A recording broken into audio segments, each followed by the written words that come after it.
It's time for Friday Follies. Joining me now, the delightful, the hilarious Kennedy, host of Kennedy Saves the World on Fox News podcast. When do you start the saving? That's what I'd like to know. You know, I have to do it every single day, Raymond. Every week, it's tough. day. It's a big job. I feel like Atlas. I cannot shrug. I've got the world on my shoulders. I have to save it. Okay, as you know, we regularly offer tips for air travel on the show. Indeed. Tonight, I want your rules, okay? A drunken passenger refused to leave the plane. She caused a delay and a near riot. Watch. Y'all can't even tell me what I did. Doesn't matter, then I'm not going. You're keeping up everybody. Please leave so we can go on. Who did I offend? Raise your hand if I offend everybody. You should be offended Who in and your yourself. Anybody You else? should be ashamed of yourself. Now everybody gonna suffer. Listen, you out your mind. I love that. I feel like that's her dad flying with her. And he's like, you should be ashamed. You should be ashamed of yourself. And you know, she's heard that just chirping in her ear her entire life. Everyone's got to be special. Everyone's got to cause the delay. Everyone's got to be a booze bag. It's so annoying. It's like you don't know where these people are going. You don't know where they're coming from. Kennedy, 3 cops it took to remove her. Why would you would think the public shame and the catcalls would be enough? You know, the heckling would have driven her. There is no shame. No, That's what. Just go to San Francisco, walk around New York. There's no shame. Absolutely What not. am I thinking?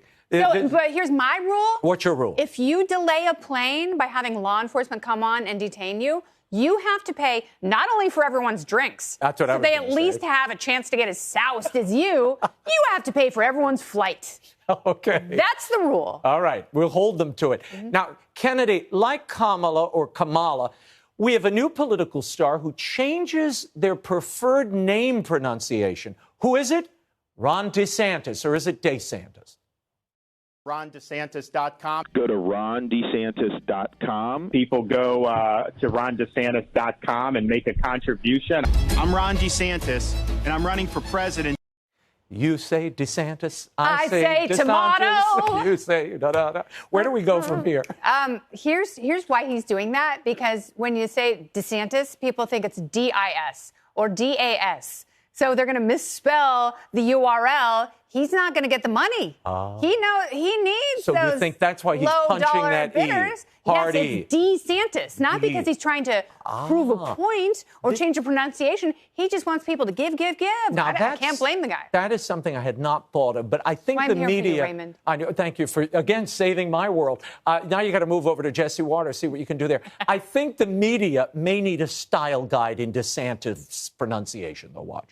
He called himself DeSantis his entire life, and then the last year he called himself DeSantis. It's kind of strange. We'll call him whatever he wants to be called. Which is it? I feel like when I'm saying DeSantis, I feel like I'm making fun of him. Duh. No. Maybe he doesn't like the duh called in him- it because it sounds like you're saying duh. What's your name? Anyway. See, I worry there are too many pronunciations now. I mean, you've got Trump now, who's entered DeSanctimonious and DeSancta. DeSanctus. He also called him Rob several times after the Twitter rollout. What is that? Rob and Stacey DeSantis.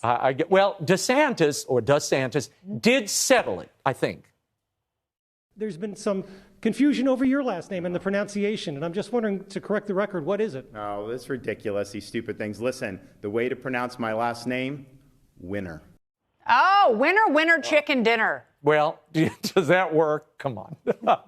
I think he should. He needs to find one pronunciation and stick to it for everybody. But I think your explanation might be the actual one. That's what he's doing. Yeah. Kennedy, this may be the most distressing headline of the night. Gen Z is having a sex recession. A Match.com study found 81% of young men said sex was less a priority post-pandemic. Some blame social media and porn, but if Gen Z is suffering, the 80-year-olds are not. A baby. Yeah. You got a new baby. Yes. How is fatherhood at this moment? This stage and age? Yeah, this stage and age. Listen, Al Pacino just had a baby, I was told yesterday morning, and he's a few years older than me. God bless him. It is so weird that you guys are both, you and Pacino are both having babies right now. Yeah. You know, it's... Kennedy, what can Gen Z learn from these elders? That if you're packing Viagra, You'll keep packing babies. Well done, gents. Well, but at least I'm proud of them. But at least they're in the marketplace, which is more than I can say for the porn basement dwellers. I mean, no, that's a bummer, and it's really a bummer for young women, because if dudes are like, I don't know, I don't feel like it, I don't want to talk about anything, don't look at me. It's like, really? Like, you know, these two walking cucumbers are impregnating women in their 20s willy-nilly, and guys in their 20s like, I don't know, just don't leave me alone. And come on, the pandemic's over. It's very Man sad. up. Kennedy, that's a beautiful way to end the weekend. And you were in Davenport, Iowa at the Adler Theater tomorrow with Jimmy Fallon. I wish I could get a ticket. The Laughs and Liberty Tour. Look There at that. it is. There it is. So go see them. It's going to be fantastic. I can't wait to see it myself. Kennedy, thank you. Have a great weekend. Hey, Sean Hannity here. Hey, click here to subscribe to Fox News YouTube page and catch our hottest interviews and most compelling analysis. You will not get it anywhere else.